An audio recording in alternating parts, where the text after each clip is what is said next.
अस्सलाम वालेकुम वरहमतुल्लाहि वबरकातुहू। दूर और नज़दीक से मिन जुमला अपने सुनने वाले ख्वातीन व हज़रात की खिदमत में गुजारिश,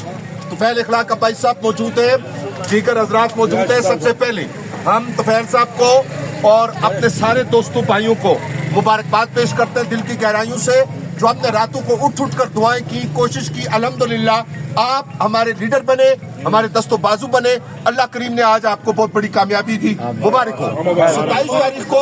27 तारीख का जो ऐलान है, अभी हमने यहाँ बैठे बैठे एक मुशावरत की है जिसको इन्होंने मंजूर किया है,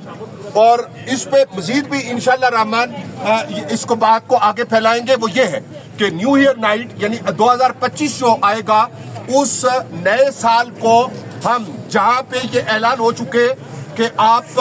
ये सारी चीजें नहीं करेंगे जो इससे पहले करते आए, वहां पे साथ इस वक्त ये तय हुआ है। राजा तुफैल इखलाक भाई साहब ने, दीगर हजरात ने इसकी तायद की है कि इसका इंतजाम किया जाएगा कि जीपीओ में माल रोड के ऊपर बाहर या अंदर, जैसे ये इसकी तफसीलात तय करेंगे कि 1 जनवरी की से पीछे की रात, 31 दिसंबर के बाद की रात, जो हजरात जिन सीखों के साथ मुनासिब समझेंगे, पूरी रात बैठकर आका करम, आका नेमत सल्लल्लाहु अलैहि वसल्लम पर दुरूद शरीफ पढ़ेंगे, और ये 2025 में दाखिल होने का तरीका होगा, और ये उस शुक्राने का तरीका होगा जो अल्लाह रब्बुल आलमीन ने हमारे इन भाइयों को और इनकी क़यादत में सारे दीगर दोस्तों को, एक्शन कमेटी को अल्लाह ताला ने कामयाबी दी है। तो राय साहब, तय ये हुआ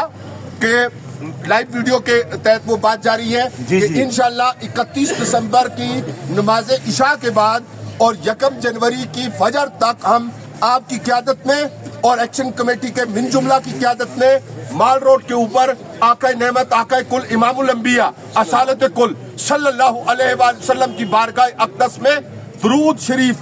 शरीफ की तस्बीहात के साथ इस मामले में भी शुक्राना अदा करेंगे, और ये बात पूरे पाकिस्तान, बल्लात इस्लामिया और पूरी दुनिया तक जाएगी कि पाकिस्तान वालों ने, मरी वालों ने, गोसार वालों ने ये किया है कि उन्होंने दुरूद शरीफ के साथ नए साल का आगाज किया। इंशाअल्लाह रहमान। वस्सलामु अलैकुम वरहमतुल्लाहि वबरकातुहू।